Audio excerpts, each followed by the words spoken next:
5 मई 2024 ये वो दिन होगा जिस दिन लाखों बच्चे अपना सपना पूरा करने उतरेंगे, लेकिन इनमें से कुछ ही होंगे जिनके सपने हकीकत में बदलेंगे।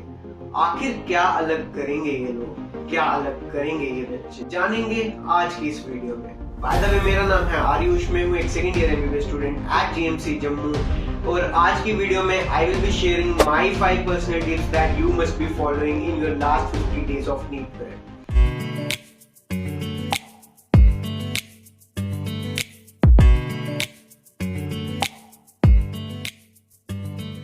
अपनी नीट प्रिपरेशन के लास्ट फेज में हो और बोलते भी है ना, all is well when the end is well. तो ये फेज तुम्हारे लिए बहुत ज्यादा इंपॉर्टेंट है और तुम्हें इसे बहुत सही से यूटिलाइज करना है। And that brings me to my first point, know your plans. यार, सिलेबस तो तुम्हारे पास उतना ही है जितना डे 1 पर था, पर अब ये सिलेबस तुम्हारे लिए नया नहीं रहा। तुम में से कुछ लोगों ने इसे 5 बार रिवाइज कर लिया होगा, किसी ने 2 बार रिवाइज कर लिया होगा और किसी ने 1 बार ही रिवाइज किया होगा और किसी ने करना होगा। तुम सभी का प्रिपरेशन का लेवल अलग अलग है और इसी वजह से जो तुम्हारी रिवीजन की स्ट्रैटेजी है वो भी सभी की अलग अलग होगी। लेकिन एटलीस्ट तुम्हारे पास एक स्ट्रैटेजी तो होनी ही चाहिए कि तुम आखिर अपने लास्ट 50 डेज को यूज कैसे करने वाले हो।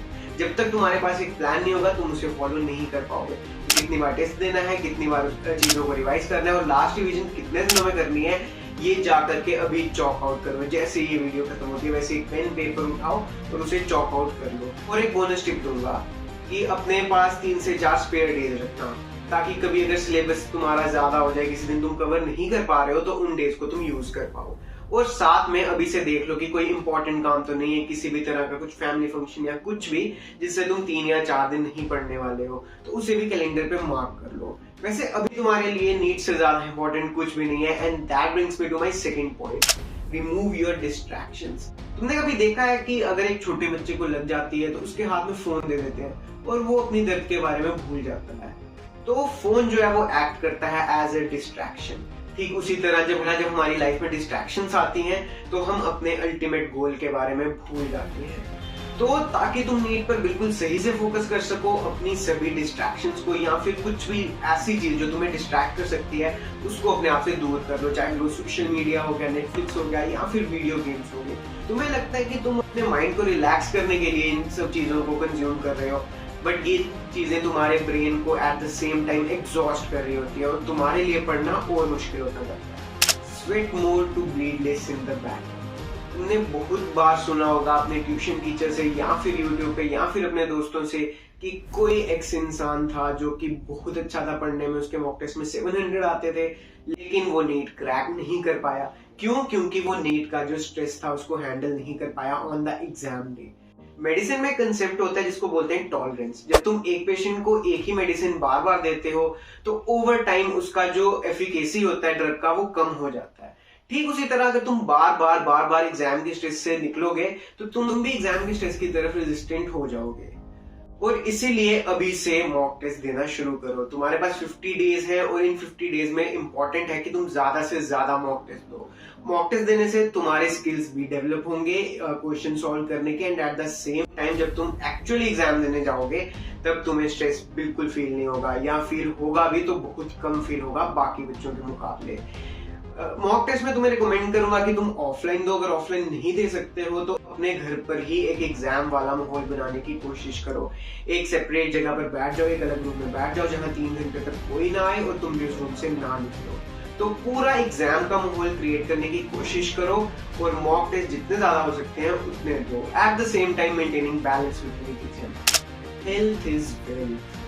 तो यार तुमने सुना ही होगा, a healthy mind resides in a healthy body. अब मैं ये नहीं कह रहा कि जाओ डंबल उठाओ और बॉडी बनाओ नीट से पहले, बट मैं ये कह रहा हूँ कि अपनी हेल्थ का भी ध्यान रखो। अगर इस टाइम पे तुम्हें थोड़ी सी भी हेल्थ इश्यू हो जाता है तो तुम्हारी जो प्रिपरेशन है उस पर काफी असर पड़ सकता है। चाहे फिर सीजनल फ्लू हो गया या फिर एक अपसेट स्टमक, दोनों तुम्हें काफी परेशान कर सकते हैं। तो हाइजीन के ऊपर खास ध्यान दो इन लास्ट के डेज में। घर का ही खाना खाओ, बाहर से खाना खाना अवॉइड करो और घर पर भी लाइट खाना खाओ।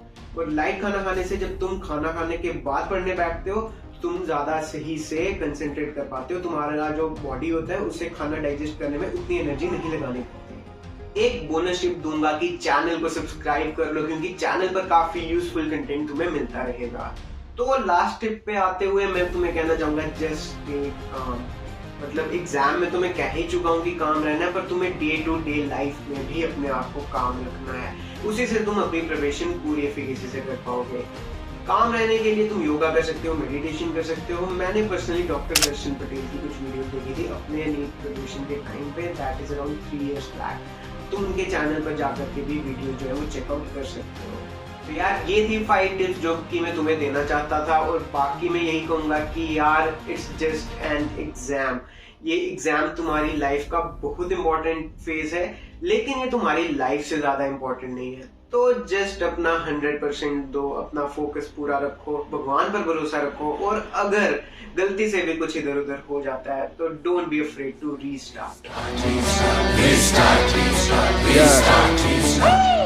बारी में खेल देखा फेल कर गई मारा मारी पासा